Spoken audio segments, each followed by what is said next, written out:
The auctioneer's gavel cracked down on lot 47, a commercial deep fryer still streaked with old oil from a failed copycat food truck, and I raised my paddle. $200. That was the liquidation price of my nephew's entire culinary dream after he tried to destroy me, and it sits in my garage now as a prep station, a quiet trophy.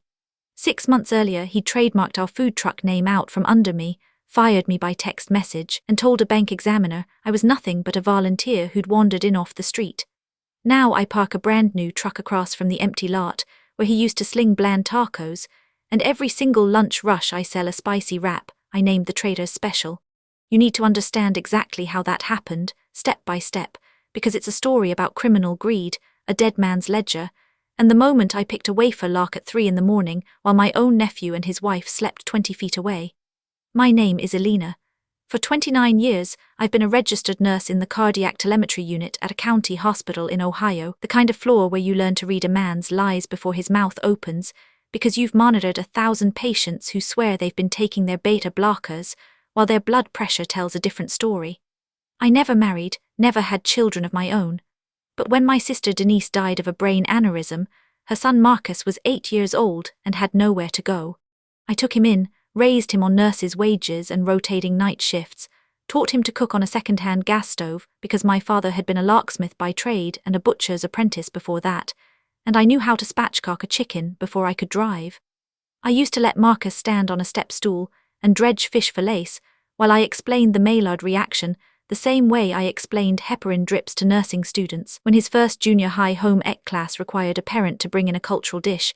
I stayed up until 2 a.m., after a double shift mixing masa by hand because the store-bought stuff wasn't good enough for him. That detail matters later. By the time Marcus was 25, he was bouncing between line cook jobs and blaming every chef but himself for his lack of success. I saw the raw talent, though. He could build flavor profiles that made your eyes water, and his mole sauce could have won a prize if he'd had the discipline to show up on time. I'd taste his test batches at midnight and offer one tiny critique, and he'd explode, then call me the next day to apologize. I thought a culinary degree could anchor him, so I cashed out $50,000 from my nursing pension, money I'd been stacking since I was 24 and still living in a studio apartment above a laundromat, and I put him through Le Cordon Bleu in Pittsburgh. I can still remember the exact scratch of the fountain pen when I endorsed the check, the way the ink bled slightly on the cheap deposit slip, and the look on his face when I slid it across the table. He teared up, hugged me, and swore he'd pay me back tenfold. I even packed his lunches during his externship, turkey sandwiches with a handwritten note that said "Focus, then feast." When he graduated, we sat at my kitchen table and sketched out a food truck concept on a yellow legal pad. Tacos and thyme, a fusion of Mexican street food and fresh herb-driven sauces. A handshake deal 50-50. He'd be the chef and public face, I'd handle finances, permits, vendor negotiations, and every scrap of back-end logistics while still working weekend doubles at the hospital to keep cash flowing. Within 14 months, Tacos and Thyme was the most talked-about truck in the city. Lines wrapped around Findlay Market every Saturday, and the food critics from the Inquirer used words like revelatory in their columns. I managed every invoice, every health inspection, every quarterly payroll tax filing with the same obsessive precision I used to titrate Roman 4 drips and calculate creatinine clearance. I could tell you the food cost percentage on our fish tacos down to 1/10 of a point because I built a spreadsheet that cross-referenced supplier pricing fluctuations against weekly sales data, and I bargained our produce guy down by 2% after I noticed a competitor's invoice at a restaurant supply store. Marcus smiled for the cameras, his chef's coat clean and his smile practiced. I smiled at the QuickBooks screen at midnight, reconciling vendor credits and tracking inventory variances that would have sunk a less watchful partner. And for a minute, I thought we'd built something unbreakable. I was wrong. 6 months ago, my father Henry passed away in his sleep. He was 81, a quiet man who'd fixed locks for 40 years out of a little shop on Vine Street and saved every receipt since the Eisenhower administration. The man could disassemble a Medico cylinder in the dark and explain the difference between spool pins and serrated pins to a 10-year-old, and he taught me every syllable of that knowledge. I sat with him in his final hours, holding a hand that had once guided my tiny fingers to feel the click of a shear line, and I promised him I'd take care of the things he'd built. His death hit me like a physical blow, but before I could even finish planning the memorial, the vultures arrived. Marcus showed up at my father's house within 16 hours, not with a casserole or a hug, but with his wife Chloe, a woman whose entire personality was financed by credit cards she didn't know how to pay. She walked through my father's living room like a probate appraiser, touching his furniture with the tips of her manicured nails and whispering to Marcus about potential assets and liquidation value. I stood in the kitchen doorway in my scrubs, running on no sleep, and watched them reduce my grief to a balance sheet. Chloe ran a finger over the antique roll-top desk my father had used as his home office, flipped open the lid of a music box, and snapped it shut with a dismissive little click. Marcus pulled me aside and said, "Aunt Eleanor, you're not thinking clearly.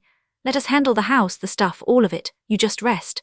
Chloe and I will get this place cleaned out, and you can come stay with us for a while, okay?" He spoke in the same syrupy tone he'd once used to convince a health inspector to overlook a refrigeration temperature log gap. I said nothing, just nodded, because I was too exhausted to argue and too heartbroken to parse motive. Sleep deprivation and cortisol had hollowed out my judgment. The next morning, Chloe started filling black contractor bags with my father's belongings while I sat on the porch, clutching a cold cup of coffee and staring at the hydrangeas he'd planted the year I graduated nursing school. She emerged with an old cigar box, the one my father had kept on his nightstand for as long as I could remember, its label faded to a ghost image. The box was made of worn cedar, the corners reinforced with tiny brass tacks, and it always smelled faintly of tobacco and the metal polish he used on his tools. She held it out with 2 fingers like it was contaminated. "Just old tobacco junk," she said, her voice carrying the brittle dismissiveness of someone who'd never built anything with her own hands. "Toss it or recycle it, your call." She dropped it onto a pile destined for the dumpster. I watched her turn away and something sharp ignited behind my ribs, a warning flare from years of clinical instinct that told me a patient was about to crash. I waited until she was distracted with her phone, posing for a selfie against my father's prized camellia bush, then I slipped the box inside my jacket and carried it to my car. The cedar was warm against my skin, a tactile connection to the man who'd once let me tumble lock pins in his shop while Sinatra played on a battered radio. That box saved my life, though I wouldn't understand how for several more hours. I drove to a park across town, parked under an oak tree, and opened it with trembling hands. Inside, beneath a jumble of old cigarette cards and a tarnished pocket watch that still ticked if you wound it twice clockwise, was a small leather ledger, the kind with sewn binding and thin pages that had absorbed 50 years of graphite and oil. My father had been a locksmith, not an accountant, but he recorded every job, every client, every tiny transaction in that book with the same meticulous patience he used to file key blanks. His handwriting was cramped but perfectly legible, the capital letters always 1/4 inch high, a habit from labeling lock codes on small tags. I flipped through the pages, seeing entries for rekeying jobs at apartment complexes, master key systems for office buildings, and a note about fabricating a custom cam lock for a vintage jukebox in a bar on 4th Street. And on the very last page, in red ink that looked newer than the rest, was a message he must have written in his final months when his hands were still steady enough to hold a pen. The ink had a slight sheen as if he'd used a fountain pen, and the pressure indentations on the reverse side told me he'd pressed hard, furious, and deliberate. It said, "Do not trust Marcus. He's been scheming on the truck for over a year. Check the UCC filings and the trademark database. He'll bleed you dry. You're the only one with the sense to stop him. The key is in the cigar box." I felt the blood drain from my face. I read the words 3 times, my nurse's brain cataloguing the physical symptoms of shock: tachycardia, cold extremities, a sudden metallic taste. Beneath the ledger, lodged in a slit in the box's frayed silk lining, was a small metal key with a round head, no markings, a Y1 keyway profile I recognized immediately as a common cabinet or desk lock blank.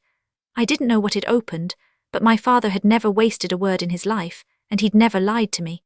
I could almost hear his voice in my ear, the same calm tone he'd used when he taught me to tension a lock. "Feel the pins stack, baby girl, 1 click at a time." Within 5 minutes I was on my phone searching the USPTO trademark database on the test system, my fingers shaking as I typed tacos and time into the search field. The results loaded slowly, the screen lagging on an old cell signal, and when the record finally appeared, I felt a second wave of cold. Registration number and all, filed under Section 1B intent to use, owner listed as Marcus Cole and Chloe Cole, no mention of my name anywhere. The filing claimed a first use in commerce date that predated our actual launch by 8 months, a lie they'd papered over with a phony timeline and a doctored specimen photograph. I cross-referenced the serial number and found it had been filed 3 months ago, right around the time Marcus had asked me to relax and let him handle more paperwork. My handshake deal was invisible to the law, and somewhere in a government database, my nephew had already staked a claim on the brand I'd built with my pension money and my sleepless nights. Before I continue this story, let me know where you're watching from in the comments below. Hit like and subscribe if you believe family isn't defined by blood, but by who shows up when it counts. Now, back to the moment I realized I was already living inside my nephew's trap.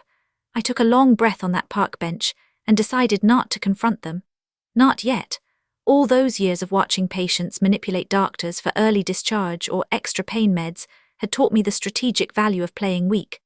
Marcus and Chloe were already pressuring me to sign a durable power of attorney document that they'd printed off a generic legal website, something about managing my father's estate and streamlining his affairs. The first time they presented it, Chloe's tone was honeyed, her manicured hand patting mine as she said, "We just want to help, Eleanor, you're not yourself." In the fog of grief, I'd almost agreed to it the night before, my signature hovering above the line in a haze of exhaustion. Now I saw the entire chessboard. They wanted me to sign away my legal standing, then they'd quietly transfer the truck's assets, maybe even saddle me with personal liability for debts I'd never authorized, and leave me destitute. I folded the POA document and tucked it into my pocket with a mumbled promise to look it over tomorrow, letting my eyes go unfocused and my voice quaver, a performance I'd perfected when dealing with aggressive family members in the ICU waiting room.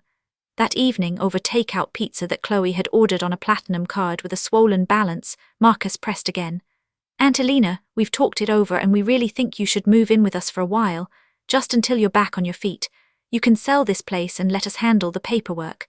Chloe nodded, her diamond tennis bracelet clinking against her plate like a tiny death knell. She added, "We've got a guest room with your name on it, and you won't have to worry about a thing." I let my shoulders slump, let my voice go thin and shaky, the same vocal fry I'd used to calm a manic patient on a 72-hour hold. "I don't know what I'd do without you too," I murmured. "Maybe you're right, I'm so tired. I just need a few days to think." I watched their faces relax, the micro-expressions of triumph flickering across their mouths. Marcus gave Chloe a look that said, "We've got her." The next day I packed a small bag and let them drive me to their house across town, a 5-bedroom McMansion in a subdivision where every lawn looked painted on by a homeowners association enforcer. I made sure the cigar box and the round key were buried at the bottom of my suitcase, under my scrubs, wrapped in a towel like a fragile specimen. Living under their roof was like existing inside a surveillance state, but it gave me exactly what I needed, proximity. I moved into a guest room decorated in beige and silence, with a mattress that still had the plastic wrap on the bark spring. The closet smelled of new carpet and air freshener, and the only personal item was a generic landscape print that hung crooked above the bed. I fixed the frame's angle out of habit. The house had thin walls. At night, I could hear Marcus on his cell phone in the hallway, pacing in sock feet, using words like convertible note and balloon payment, and cash flow crunch, and UCC3 amendment. He was scrambling, his voice tight with the panic of a man who'd over-leveraged a business that wasn't legally his. I pressed my ear to the bedroom door and caught fragments of a conversation with someone he called Bernie, probably a loan shark, where he said, "The old lady's almost signed, I swear, just give me 2 more weeks." I heard Chloe on a separate line in their bedroom, ordering a custom living room set on a deferred interest plan, her tone light and oblivious, as if the financial apocalypse was someone else's problem. And during the day, while they were out running errands or pretending to network at coffee shops, I explored. The first red flag beyond the phone calls came in the kitchen. The garbage disposal seized up with a grinding rattle, and Chloe stood over the sink, jabbing at the reset button with a butter knife, as if the device could be shamed into compliance. She had no idea how to fix anything, and her frustration curdled instantly into helpless anger. I walked over, flicked the breaker on the wall panel to kill power, knelt down and reached under the sink. From my pocket I pulled a 5/32-inch Allen wrench I'd carried since my 20s, chipped at the tip from decades of use, and I manually freed the impeller by rotating the hex socket at the bottom of the disposal housing, clearing the jam with a quick back-and-forth motion. I felt the mechanism unstick, that satisfying little lurch of a freed rotor. Chloe stared at me like I'd performed open-heart surgery on the counter. "How do you know how to do that?" she asked, her voice thin with suspicion. I just shrugged. "I grew up in a locksmith's house." We fixed things. She didn't know that my father had taught me to manipulate tiny mechanisms before I could write cursive, that I'd spent rainy Saturdays tensioning lock cylinders and feeling for shear lines, that my childhood toys were deadbolts with transparent practice housings. I didn't tell her that the same skill set had given me an encyclopedic knowledge of pin tumblers and bypass tools, or that I'd once rekeyed an entire 4-story medical office building as a summer job when I was 18. The less Chloe understood my competence, the safer I was. A few days later, while taking out the kitchen trash, I noticed a clear bag of shredded paper mixed in with coffee grounds and lemon rinds. It was supposed to go to the curb, but a wind gust had split the thin plastic open, scattering white strips across the driveway. I gathered the long strips, stuffed them into my cardigan pockets, and retreated to my bathroom, where I locked the door. Kneeling on the cold tile floor, I pieced them together like a coroner reassembling bones. The documents were bank statements from a business line of credit taken out in the name of Tacos and Time, LLC, an entity I'd never signed formation papers for. The borrowing limit was $80,000, and the entire amount was drawn down to the last cent, with a variable interest rate that had just reset to 14.9%. I also found a UCC-1 financing statement filed with the Ohio Secretary of State that listed all of our truck equipment as collateral, including the flat-top griddle, the refrigerated prep table, and the generator we'd bought second-hand at a restaurant auction. My signature appeared at the bottom of the security agreement. It was a forgery, a clumsy one. I'd spent decades authenticating consent forms and advance directives in a hospital, and I could tell the loops and pressure were wrong. The lowercase e in my first name was closed into a tight circle, a habit I'd never had, and the slant was too uniform, as if someone had traced slowly rather than written with natural hand motion. Marcus had traced my name from an old rent check I'd written him 2 years ago for his half of the commercial kitchen rental. I could almost see him bent over the paper, a cheap Lightbox app on his phone projecting my signature onto the loan docs, his hands unsteady with greed. I needed the original loan origination documents, the ones that would prove intent and premeditation. Marcus kept a home office on the ground floor with a black metal filing cabinet he always locked. I'd seen him slip the key into his gym bag, but I had my father's mystery key. The round head wasn't a standard house key, and after checking the keyway shape under a lamp, I suspected it matched a small pin tumbler lock, maybe a desk or a filing cabinet, because my father must have been in this house at some point, or he'd made a copy from a code he'd decoded during a service call. The night I decided to act, I waited until 3:00 a.m. when the central air conditioning kicked on and the compressor masked smaller sounds with its deep, steady hum. I slipped out of my room in sock feet, avoiding the one floorboard outside Marcus and Chloe's door that always squeaked. I approached the office door. It was unlocked, a carelessness born of arrogance, but the filing cabinet was a simple 4-drawer unit with a wafer lock, the kind any office supply store sells for $40. I inserted my father's key. It didn't turn. That surprised me, but I didn't panic. I retrieved my father's old lockpick set from the cigar box, a compact leather roll with a tension wrench and 2 half-diamond rakes I'd practiced with as a girl on the deadbolts in his shop.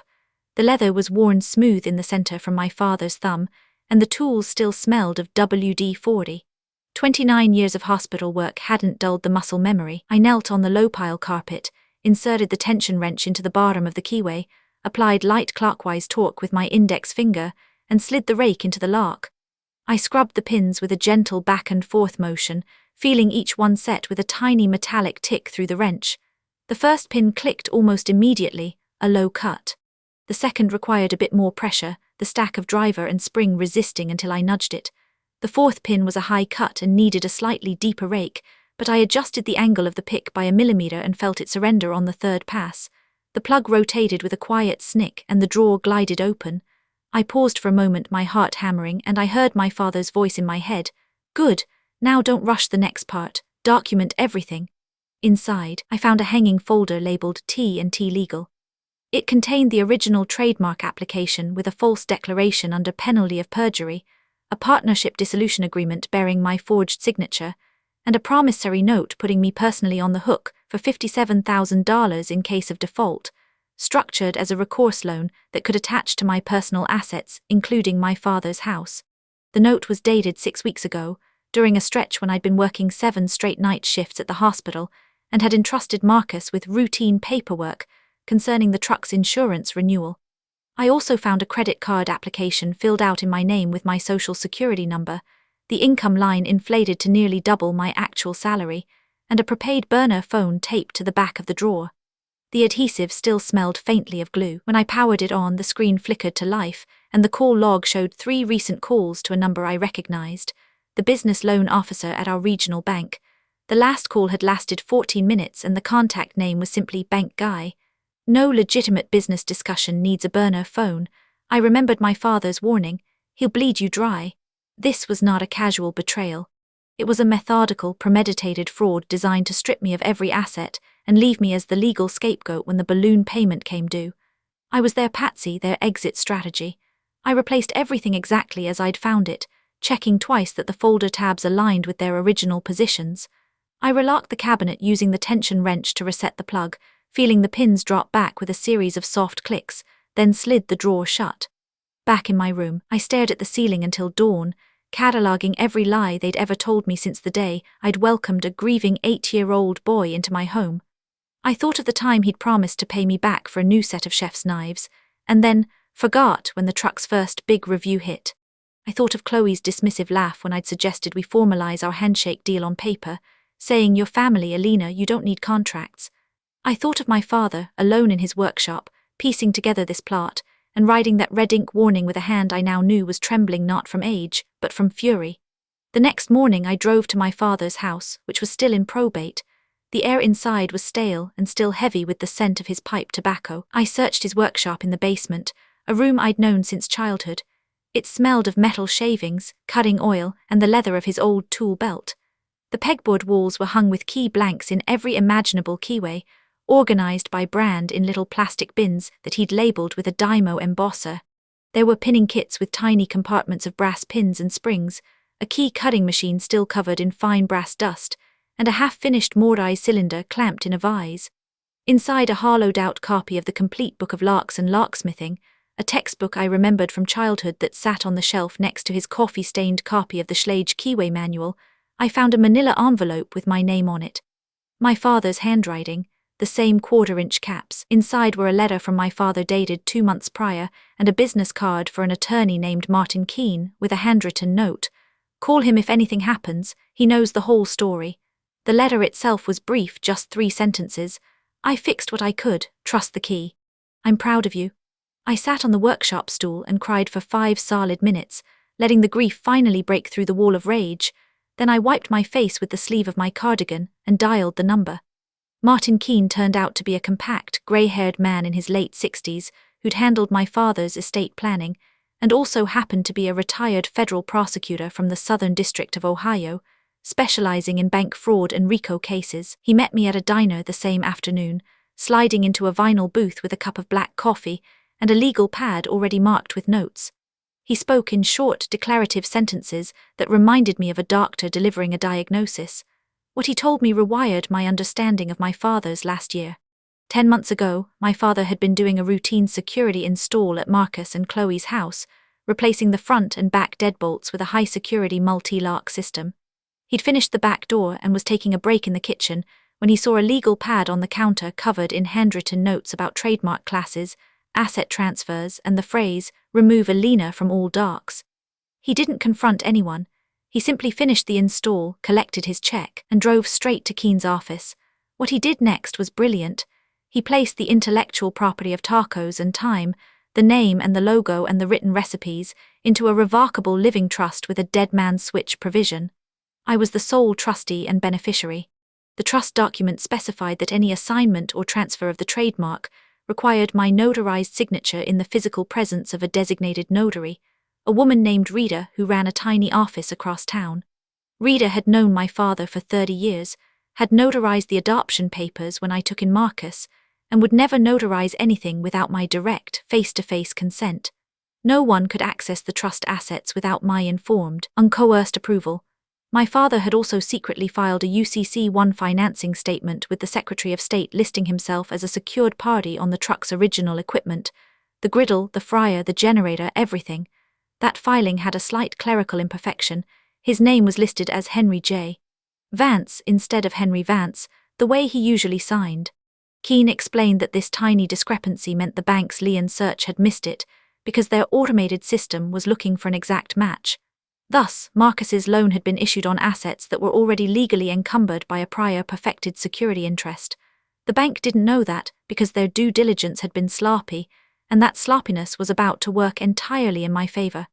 Keane leaned forward, his coffee forgotten, and said, "Your nephew's whole house of cards is built on a foundation of fraud, and I've already started a dialogue with the bank's compliance officer, a woman named Janine who's very interested in the fact that their loan file contains a forged signature. But we need one more thing, a clear act of malice that eliminates any," she said about intent. "Something on an unambiguous recording, not just documents." I told him I had an idea and I described the setup. He nodded slowly, tapping his pen on the legal pad, and said, "Just don't get hurt." The maximum cruelty beat came on a Thursday. I'd observed enough to know that Chloe and Marcus had zero remaining actual affection for me. They saw me as a walking liability about to be liquidated, a problem to be solved with a signature. I used my nursing knowledge to stage a medical crisis. That morning, I'd eat nothing, and I'd let myself get dehydrated on purpose, drinking only a few sips of water over 12 hours to lower my blood pressure and induce mild orthostatic hypotension. I'd rehearsed the vagal maneuver in the bathroom mirror. Bear down like you're having a bowel movement, clench your abdominal muscles, hold it for 10 seconds, and you can trigger a vasovagal response that drops heart rate and blood pressure instantly. Around 6 p.m., while they were both in the living room scrolling on their phones, I walked in from the kitchen, clutching my chest, breathing in shallow, rapid gasps. I'd positioned my phone in my shirt pocket with the audio recorder running, the microphone angled upward and unobstructed. I stumbled forward, my vision swimming from the dehydration, and collapsed onto the rug with a heavy thud. I gasped, "Can't breathe," and let my eyes roll back, my limbs going slack.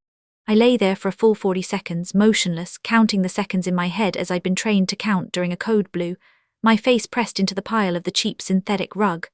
Marcus stood up, looked down at me and said, "Oh, for God's sake." His voice was flat annoyed. He didn't call 911. He didn't check my carotid pulse. I heard his footsteps move away, the soft shuffle of his socks on the hardwood. He stepped over my body, careful not to touch me, and walked to my purse, which was sitting on the hall table. I heard the zipper, the rustle of hands rifling through tissues and old receipts, and then he muttered to Chloe, "Her checkbook's here. The medical power of attorney form is in the filing cabinet. If she's actually having a stroke, we can get the notary to witness her signature later tonight. This might actually speed things up if you think about it." Chloe's response came from somewhere near the couch, a flat, bored drawl. "Finally." I was so tired of her sad little shuffling around the house. "Do you think the scallops are still good? I wanted to try that new place on Elm." They discussed dinner for another 30 seconds, debating the merits of scallops versus ribeye, their voices casual and unconcerned. I lay there, my eyes closed, my heart a block of ice, and I realized that to them, I was already dead, already a problem solved, already forgotten. I let the recording capture another 10 seconds of their restaurant planning before I stirred, moaned, and pretended to regain consciousness in a fog. They called 911 then, all fake concern and high-pitched worry, their voices transforming instantly into the cadences of frantic caregivers. The paramedics checked me out, found mild dehydration, and suggested I rest. I thanked them, accepted a glass of water from Chloe's manicured hand, and retreated to my room. Listening to the recording later, alone in my bathroom with the door locked and the fan running, was like hearing my own heart being removed from my chest. Marcus's bored "oh, for God's sake" looped in my head, and I made myself listen to it 4 times, until the pain dulled into a cold, hard resolve. It obliterated any last wisp of family loyalty I'd been nursing, and it crystallized my determination into something sharp and unbreakable. 5 days later, the loan's adjustable rate clause triggered a payment recalculation that Marcus couldn't cover. I'd been watching the mail, and I saw the official envelope from the bank with the windowed address and the words "important notice" stamped on the front. Marcus opened it at the kitchen table, his face going pale, and I heard him on the phone with the loan officer, his voice pleading. He needed me to sign a brand new consolidation promissory note, one that would roll all his debts into a single instrument and grant him a fresh line of credit, secured by the truck's future receivables. He didn't ask. He told me in a tone that brooked no argument that we were all going to the Main Street branch at 10 a.m. to finalize the partnership restructuring. I played along, dressed in a pressed blouse and my late mother's pearl earrings, the ones she'd worn to her own nursing school graduation. I let him drive me there with Chloe in the back seat, both of them radiating smug certainty and the faint scent of expensive cologne. The bank officer, Ms. Darnell, had been alerted in advance by Keane and the compliance officer Janine. She set out a thick stack of documents on the conference table, the paper still warm from the printer, the pages smelling faintly of toner and new ink. Marcus slid them toward me with a cheap ballpoint pen, the kind with a bank logo on the clip. "Just sign where the yellow sticky tabs are, Aunt Eleanor. This is all standard. I'll explain the details later." His voice was calm, practiced, the voice of a man used to lying. I picked up the pen, looked at the signature line on the last page, and set it back down. I folded my hands in my lap like I'd done 1,000 times during hospital ethics committee meetings, and I spoke for the first time in days without a tremor. "I'd rather watch you burn than sign another lie." Marcus's face went through 3 shades of crimson, from indignation to panic. He started to argue, his voice rising, but the conference room door opened, and 2 uniformed officers walked in, along with Martin Keane and the bank's fraud investigator, a quiet woman with a badge clipped to her belt. The officers had arrest warrants based on the affidavit Keane had filed with the county prosecutor, supported by the photographs I'd taken of the forged documents, the audio recording of the collapsed body conversation, and Janine's internal report documenting the discrepancies in the loan origination file.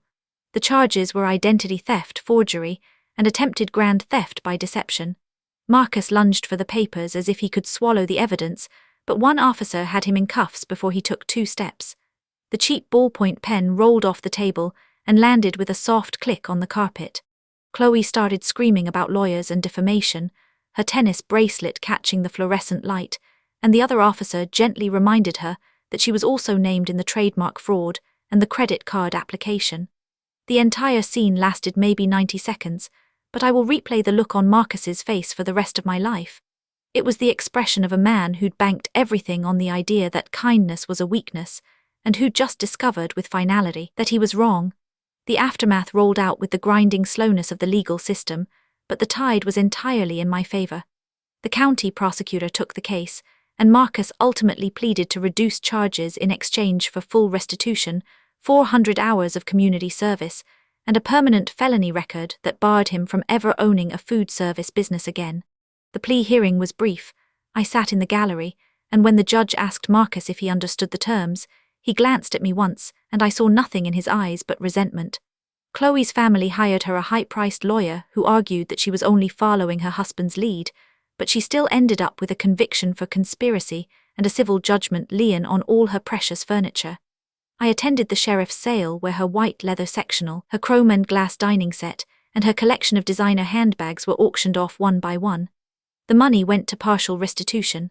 The bank clawed back the fraudulent loans and liquidated the equipment Marcus had tried to pledge, but because of my father's trust, the tacos and time trademark and the original food truck were deemed separate, non-encumbered assets, protected by the earlier UCC-1 filing.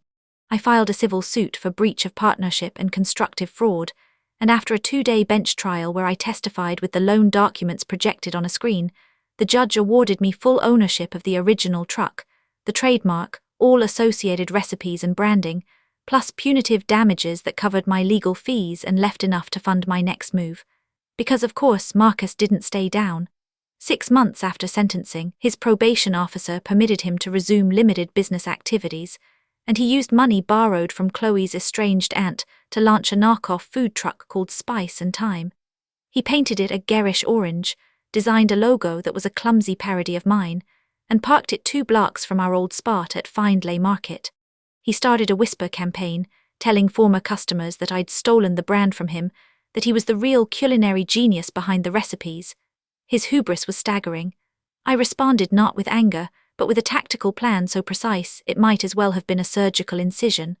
I bought a second truck, brand new and wrapped in bright yellow vinyl with the tacos and Time logo displayed proudly on both sides. I hired a graphic designer to create a themed wrap that looked like a vintage wanted poster, with the original in bold lettering. I parked it directly across the street from his new location every single morning, sometimes arriving at 6 a.m., to claim the exact sightline that would block his curb appeal from the main foot traffic flow. I registered a DBA for a limited edition menu item and had it printed in 24-inch lettering on the side of the truck. The Traitor's wrap. It was a spicy fried chicken wrap with a ghost pepper aioli, pickled red onions, and a side of coleslaw I rebranded as sour grape slaw. I leveraged the social media following that had once belonged to tacos and time, but now by court order was entirely mine. I posted a daily video at noon showing my line stretching around the corner while the collapsible chairs in front of his truck sat empty.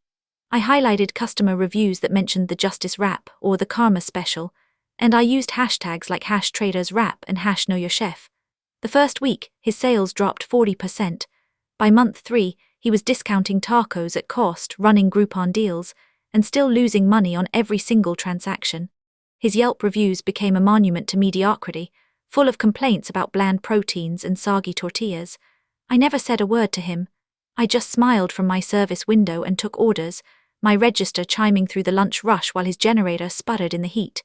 Within 6 months, Spice and Time filed for Chapter 7 bankruptcy. The liquidation auction was held in a dusty warehouse on the industrial side of town, the kind of place where failed restaurant dreams go to be sold by the pound. I went, not out of spite, but out of a sense of symmetry, the same way a nurse follows up on a discharged patient to see if they've taken the lesson to heart. The auctioneer rattled through lots of mismatched plates, a cracked prep table, a half-broken refrigerated display case. When he called Lot 47, that commercial deep fryer, still streaked with old oil and smelling faintly of stale frying, I raised my paddle. The bidding started at $50, jumped to $100, $150. Someone else bid, a man in a stained apron, but I kept my paddle up. $200, sold. I signed the receipt with a steady hand, and as the warehouse workers loaded the fryer onto a dolly, I thought of all the late nights I'd stood over a similar fryer in our original truck, dropping hand-battered fish while Marcus plated with his practiced smile. That fryer now sits in my garage, cleaned and repurposed as a prep station for my catering side business, its stainless steel exterior buffed to a shine. Every time I use it to prep ingredients for another Traitor's wrap, I remember that $200 was the exact price of the first KitchenAid mixer I'd bought Marcus for his 16th birthday. My father's old recipe card for the original cilantro lime crema is framed and mounted on the interior wall of my new truck, right next to the health department permit, and a photo of him holding me as a baby, his hands still stained with metal polish. I think about him every morning when I fire up the griddle. He was a quiet man who could pick a lark and spot a con artist from across a crowded room, and he gave me the tools, literally and figuratively, to save myself. He taught me that a well-cut key doesn't force the pins, it aligns them. And he reminded me in his final red ink scrawl that family isn't a free pass to bleed you dry. Real loyalty is something you build, slow and strong, with the people who show up when it's inconvenient, not just when there's a payday on the table. Have you ever discovered a dark secret about someone you trusted completely? How did you handle it? Tell me in the comments below. If you believe in protecting what you've built and celebrating everyday justice, hit that like button and subscribe for more stories like this one. I'll see you in the next video.